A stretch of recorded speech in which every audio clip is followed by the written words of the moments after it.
Oke, jadi ini sebenarnya inspirasinya datang dari banyak tempat dan justru bukan datang dari negara sendiri gitu. Kan saya bekerja bersama-sama teman-teman tenaga kesehatan yang suka menulis ya, bikin buku segala macam, terutama kaitannya sama anak-anak. Jadi dari buku ini tuh kita mengharapkan ada banyak sekali manfaat yang bisa didapat buat anak-anak. Nomor satu yang paling penting dengan banyaknya era gadget gitu ya, ini jadi satu alternatif pengalihan. Dia bisa jadi activity workbook nomor satu. Nomor dua, itu bisa ada bonding ya antara orang tua dengan anak-anaknya terkait dengan hal-hal yang krusial. Nomor satu, Khitan itu adalah pengalaman pertama menghadapi tantangan anak laki-laki. Nah, di situ tuh barier kalau zaman dulu itu kan kayak anak laki-laki itu udah harus jago, udah harus berani, nggak perlu diajarin, pokoknya udah harus keren gitu. Ternyata enggak gitu. Kalau itu tidak diajari dengan baik, anaknya itu bisa dia menyimpang atau bisa berlebihan segala macam. Dan yang kedua, Khitan itu adalah momen bagus untuk dimulainya, salah satunya karena ada pengenalan anatomi genital eksterna. Di situ adalah momen dibukanya edukasi seksual. Nah gitu. Jadi itu awalan yang sangat bagus, apalagi kalau anaknya ada laki-laki, anak perempuan gitu. Anaknya pun akan bertanya gitu kalau mereka mandi bareng gitu. Kok ini beda ya gitu. Terus digiring dari anatomi genital ke arah dia akan khitan dan nanti akan dilanjutkan ke edukasi seksual yang lain gitu. Nah, kita membandingkan dengan produksi buku dari negara-negara yang lain gitu ya, yang tidak ada kaitannya dengan agama nih. Kalau kita sama sekali belum nyentuh ke bagian agama, justru edukasi kayak gini tuh gencar gitu. Kenapa di Indonesia tuh enggak gitu. Nah, karena itu terinspirasi untuk bikin yang fun gitu ya. Ada buat anaknya, kemudian orang tuanya pun dapat gitu ilmunya. Oke. Nomor satu yang paling penting itu hygiene. Ini pintu, sekali lagi, bukan hanya mengajarkan hygiene soal genital, yang itu juga penting banget gitu. Kaitannya udah banyak kalau kita mau cari. Mau itu mulai dari infeksi di bagian saluran kemih, karena dia yang paling depan ya, dia pintu masuknya. Sampai berentetannya itu nanti dari infeksi itu bisa membawa rangkaian, rantai timbulnya kanker pada genital. Dari nomor satu itu buat anaknya itu sendiri. Kedepannya saat hygiene dia nggak bagus gitu ya, dia jadi besar, kemudian dia akan ketemu dengan pacarnya, dia menikah, pasangan. Kalau dia tidak menjaga hygiene yang bagus dengan tidak disirkumsisi, tidak disunat, dia bisa mengirimkan resiko infeksi itu ke pasangannya.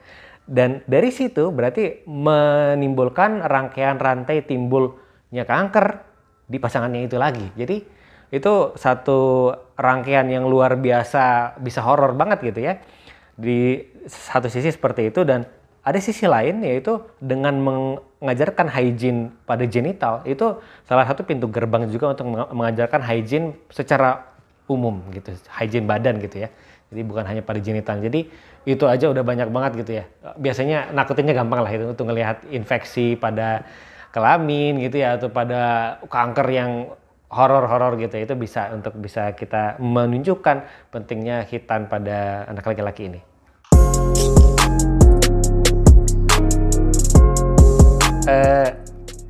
Mungkin harusnya ada propnya ya, tapi mungkin kita ambil ilustrasi aja.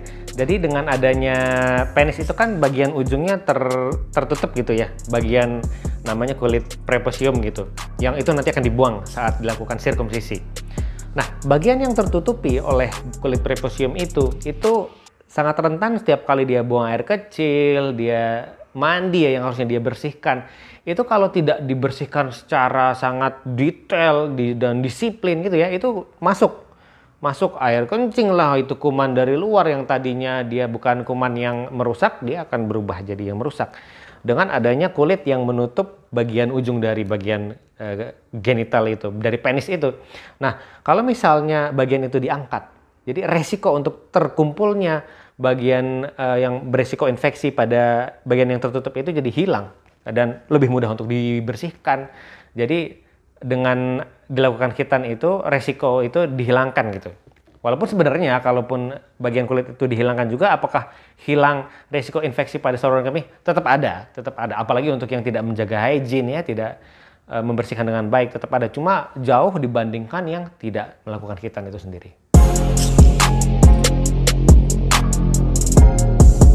Semua kita bahas ini berarti teknik dari sirkumsisi atau khitan itu. Jadi yang paling penting adalah sebuah teknik itu harus teruji dengan seiring berjalannya waktu, dilakukan oleh banyak orang, bisa diajarkan, dan efek jangka panjangnya itu menunjukkan lebih banyak manfaat daripada mudaratnya, daripada komplikasinya. Nah, teknik yang akan kita singgung, kalau saya nggak bisa bahas yang bambu, karena bambu itu nggak ada uji klinisnya ya. Tapi kalau kita bahas adalah konvensional bedah minor dengan gunting, dengan sayatan gitu ya. Nah itu sudah teruji, sangat yang paling panjang pengujian klinisnya itu adalah yang konvensional ini.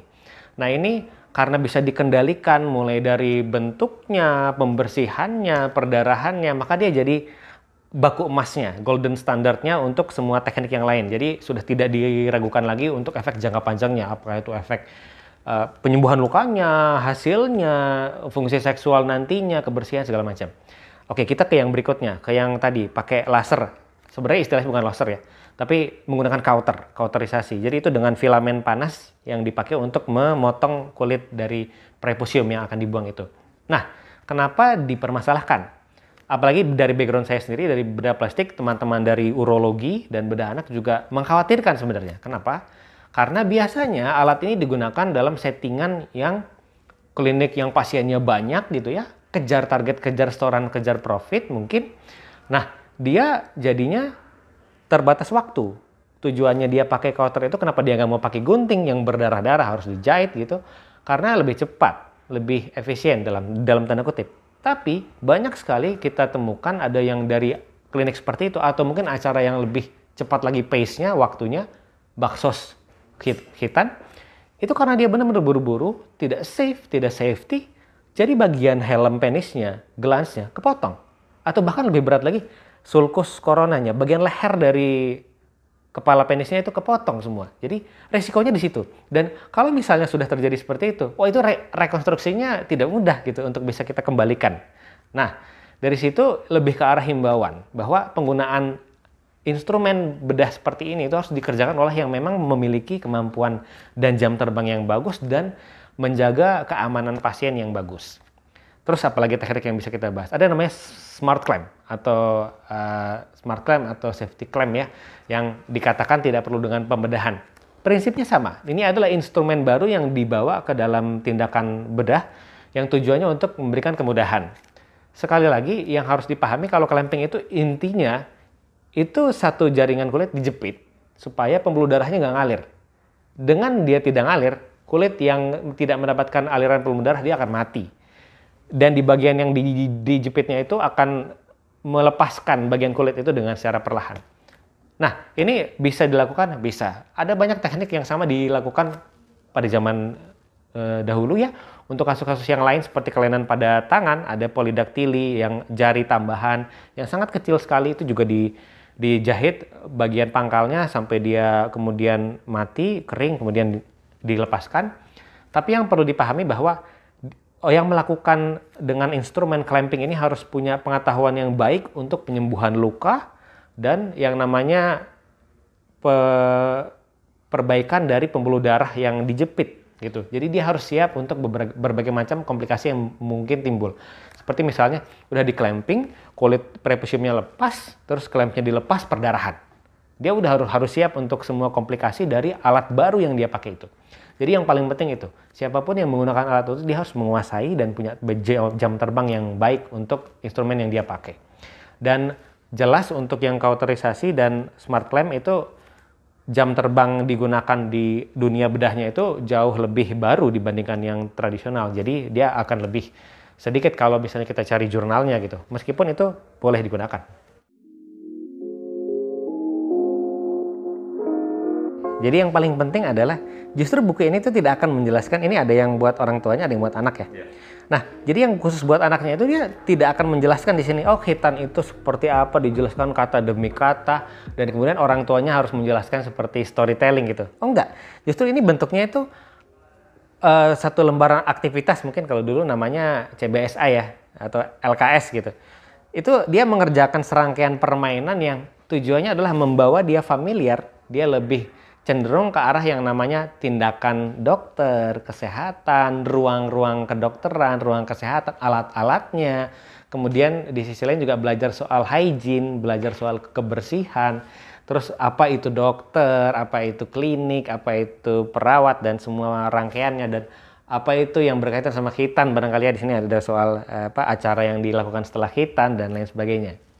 Sedangkan yang lebih seriusnya itu sebenarnya harus masuk ke dalam orang tuanya. Orang tuanya yang nanti akan memasukkan nilai-nilai itu saat dia sedang bermain dengan anak-anaknya menggunakan aktivitas yang ada di dalam buku ini gitu. Dan paling juga ada tambahan yang lebih penting yang dalam perhatian kita itu adalah soal perawatan luka pasca khitan. Nah, itu juga kita tambahkan buat di sini karena banyak sekali yang banyak konsultasi itu kaitannya sama setelah khitannya tuh. Jadi mulai ada banyak yang bengkak berdarah lah, yang mulai ada kelainan di luka khitannya, timbul cairan dan lain sebagainya gitu. Jadi justru dengan kita memberikan introduksi briefing gitu ya, role playing dengan bermain, nah itu kita buat dia familiar dengan yang namanya khitan itu sendiri.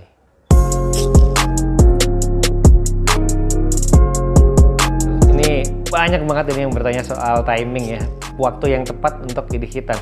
Dan tidak akan pernah ada jawaban satu yang sama. Dan kalau ditanyakan kepada dokter yang berbeda, tenaga kesehatan yang berbeda, jawabannya pasti berbeda. Yang paling penting perlu dipahami adalah yang menjawab itu pasti akan memberikan jawaban satu terkait dengan ilmu dia dan apa yang bisa dia lakukan. Karena kalau misalnya pertanyaannya, kalau terlalu dini, bolehkah atau enggak? Boleh, tapi ada situasi yang harus dipenuhi. Misalnya, dia ada kelainan pada kulit prepusiumnya, ujung penis. Ada namanya kelainan namanya phimosis. Jadi dia emang nggak bisa ditarik, diulur ke arah pangkal. Sehingga dia memang harus dilakukan sirkumsisi lebih cepat, agar dia lebih bagus untuk kebersihannya.